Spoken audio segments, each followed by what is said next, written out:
Yes, sir. Les responsabilités. L'équipe, j'espère que vous allez bien.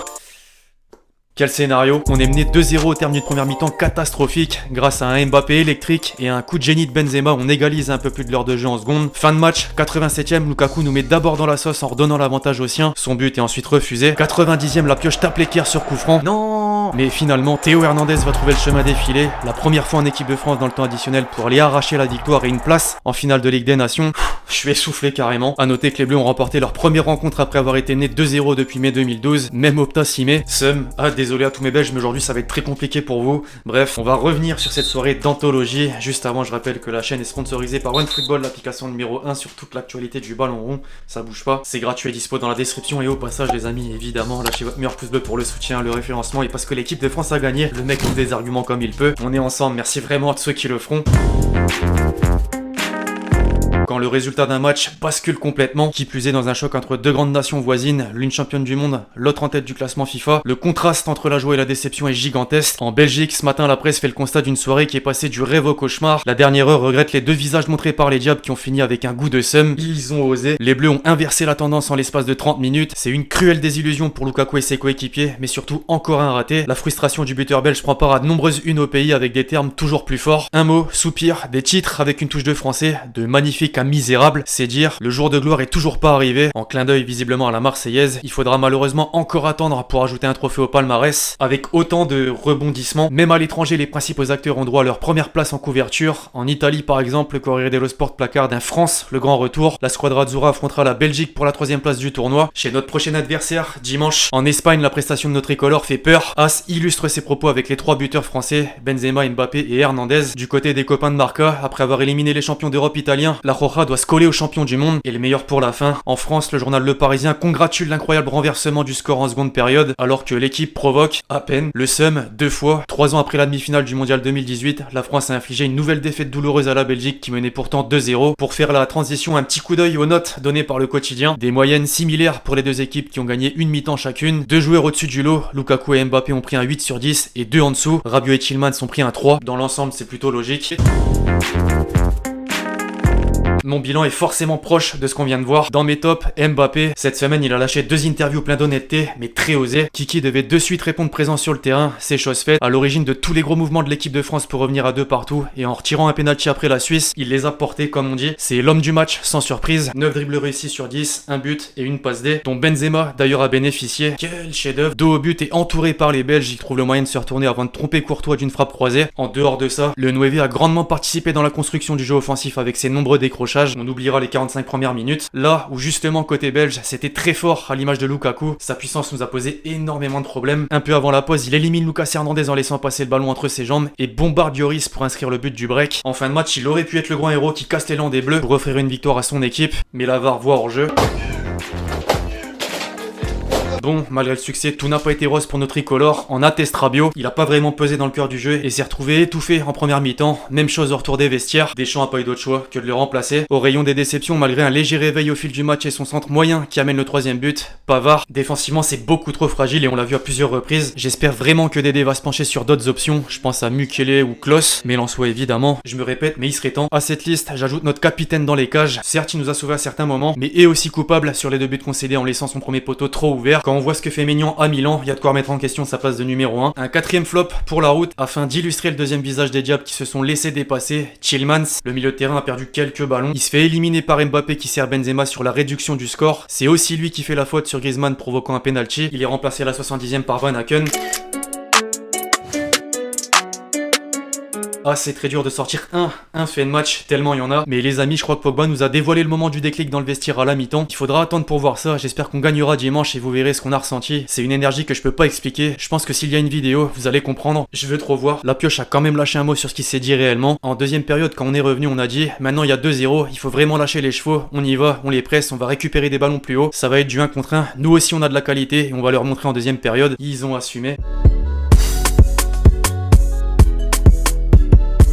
Parmi tous les joueurs, nombreux ont fait leur analyse après le match. On a vu Pogba à l'instant, Griezmann cette fois au micro de TF1, fier des joueurs et du staff. À la mi-temps, tout le monde a eu un peu les mots justes. Et après, Kylian et Karim ont fait un match extraordinaire en pressant. Ça nous a fait du bien de marquer et après on a surmonté. Ce qu'on s'est dit à la mi-temps, qu'un but pouvait tout changer et qu'il fallait aller les chercher. Le compliment pour ses deux coéquipiers de devant, c'est beau. Une remontée qui restera et une place en finale. Super travail de toute l'équipe. Rendez-vous dimanche. On veut voir la même chose qu'en deuxième mi-temps et pour les 90 minutes. En tout cas, s'il y a bien une personne qui est soulagée de cette victoire, c'est le sélectionneur. Évidemment, guettez cette réaction. Fred Calange était pessimiste à la mi-temps. Après le coup de sifflet final, tout le contraire, forcément. Gagner ce match-là par rapport au scénario, ça démontre la force de caractère de cette équipe. Personne ne pensait ça à la mi-temps. Je le comprends par rapport au résultat, mais on était là pour jouer la finale et on y sera. Qu'est-ce qu'en pensent nos adversaires en face de Deschamps, Martinez? Notre première période a été extraordinaire. On a été si confiant et si facile. En seconde, on a été un peu trop émotif. On pensait peut-être un peu trop à la finale, au fait de se qualifier. On n'a pas fait ce qu'on devait faire. On a laissé la France revenir au score. Elle a eu de l'énergie pour marquer un dernier but. Des propos justes avec inévitablement de la déception. Mais je trouve quand même très cruel de perdre ce match comme ça. À la 90e minute, c'est vraiment très dur. Ah, on le comprend, la clim était puissante. Les hommes au premier front ont également donné leur avis. Denayer en premier lieu. Il y a eu une Belgique à deux visages. Pour eux, ça a payé. Je pense pas qu'on était trop confiants. On était revenu avec un bon état d'esprit. Mais on a manqué de caractère. Quand on n'a pas le ballon, c'est dur pour nous. On n'a pas assez maîtrisé notre jeu. Et celui sur qui toutes les balles perdues sont tombées, on va le voir par la suite, Thibaut Courtois. On a bien joué en première mi-temps, notamment au niveau de la possession. En deuxième mi-temps, ils ont pressé un peu plus haut. On a donné des buts cadeaux, c'est dommage.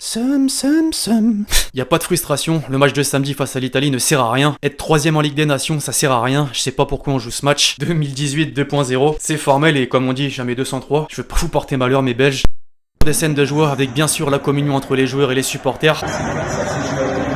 Il y avait également de la famille dans les tribunes, notamment les Hernandez, les deux frères qui ont été titularisés. C'est fou en vrai. Au passage, le but de Théo pour le plaisir, filmé en direct.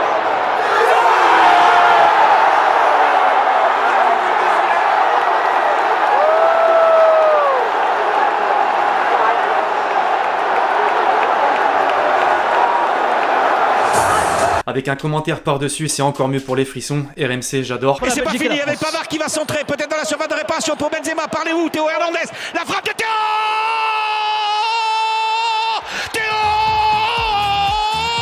Hernandez qui donne peut-être le but de la victoire à l'équipe de France.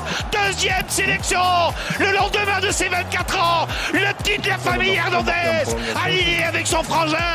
48 ans après les frères Révelli. Même les youtubeurs, on sent que ça a vibré. Cette masterclass de Sodred. Pavard, le centre pour Benzema, il est dégueulasse, mais ça va arriver sur Théo Hernandez.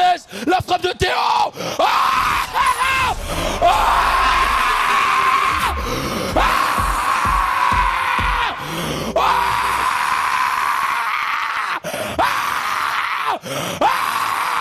Oh my God! Ah oui! Ah oui! Oh Théo!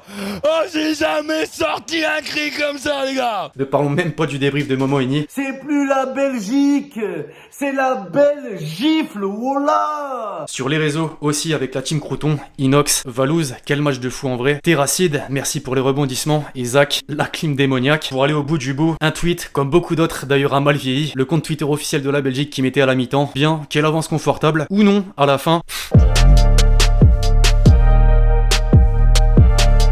Et avant de clôturer la vidéo, vous connaissez la recette. Comme je dis souvent, on vient un match devant la télé et un autre devant Twitter. Ça, quel plaisir, haha, on verra bien qui aura le seum de jamais parler trop vite. C'est pas grave si on perd, de toute façon la Ligue des Nations c'est pas une vraie compétition. La réaction. Palmarès de la Belgique a gagné une mi-temps contre la France. Ce chiffre de Caprio, je m'en lasse pas. On avait la possession sur le score. Logiquement, lui en particulier a pris tarif. Les souvenirs reviennent. On a peut-être perdu mais je m'en fous. On a gagné une mi-temps. Je méritais vraiment d'arrêter le penalty, c'est un scandale. À jamais dans l'histoire. C'est trop. Hazard et Courtois quand ils verront Benzema à l'entraînement. Le pire stagiaire tu connais. J'ai voulu féliciter Thibaut Courtois et lui dire à la semaine prochaine, mais il vient de me bloquer sur WhatsApp. Hazard immortel. Benzema qui a laissé le péno à Mbappé et Courtois qui l'a laissé marquer pour s'assurer qu'il signe au Real en janvier. Le coup de bluff. Moi quand j'ai vu qu'Mbappé tirait le penalty, on a tous transpiré. But de Benzema sur un gros travail d'Mbappé, le CM de Betclic. D'ailleurs celui de Winamax, il était en roue libre. Rétrospective, ouverture du score de la Belgique, ce qui signifie qu'elle n'est toujours pas championne du monde. Après vérification, la VAR est formelle, c'est juste la défense de Pavard qui pue la merde. But validé. Mi-temps, 2-0, la Belgique ne se rapproche toujours pas du titre de champion du monde. Tout toujours plus loin. On arrête les vannes pour ce soir, le scénario est déjà beaucoup trop drôle, il se suffit à lui-même. Second poteau Hernandez, là il était sûr, ça y est on a gagné. Et un dernier, mon cheat d'homme du match, c'est vrai que mon entrée en jeu a fait la différence, mais c'est la victoire de tout un collectif. L'incroyable chatte à Dédé a encore frappé. Deschamps a un marabout plus fort que celui de Zidane, c'est plus une affaire de chatte là. Cette femme mérite l'ovule d'or, je ne veux rien savoir. Les frères Hernandez, l'entrée de Veretout pour ce match, j'avoue, juste pour dire à la 96e. Bref, voilà l'équipe, c'est tout pour cette vidéo sur ce match d'anthologie. On s'en souviendra, c'est sûr. J'espère qu'elle vous aura plu, je compte sur vous si c'est le cas pour lâcher votre meilleur pouce bleu. Donnez-moi en commentaire vos différentes impressions. Puis d'ici là, on se retrouve très vite sur la chaîne pour de nouvelles vidéos. C'était Lexi. Ciao ciao.